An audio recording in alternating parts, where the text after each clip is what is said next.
আজকে এসেছি নিম পাতা পাড়তে, সানা আর আমি। তো সানাই আমাকে পেরে দিচ্ছে। তো এই যে নিম পাতা, এবার এগুলো আমি কি করব জানো আজকে? এগুলো হচ্ছে বাটবো। তো মিক্সচার মেশিনের সমস্ত নিম পাতাগুলো ধুয়ে ভালো করে এগুলো পেস্ট করে নেবো। অনেকটা পরিমাণে করব। আর তাই যে আমার কমপ্লিট হয়ে গেছে। এবার এটাকে ছাঁকনির মধ্যে ছেঁকে একটা কন্টেনার মধ্যে ঢেলে দেবো।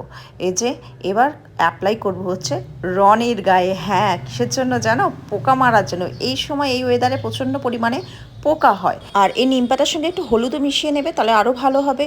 আর এরমভাবে উল্টে উল্টে উল্টে ওদের স্ক্যাল্পের মধ্যে এইটা অ্যাপ্লাই করতে হবে।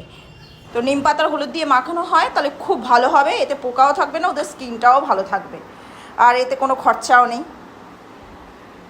তো আমি বলছি কোন কোন জায়গাগুলো কুকুরদের মানে এই টিক্সগুলো হয়, সেটা হচ্ছে বগল এরিয়াতে, হ্যাঁ, পায়ের এইগুলোতে, ফাঁকাগুলোতে থাকে ওরা লুকিয়ে, এইগুলোতে ল্যাজে, সামনেরটাতেও, ল্যাজে, হ্যাঁ, আর এই যায় থাকে।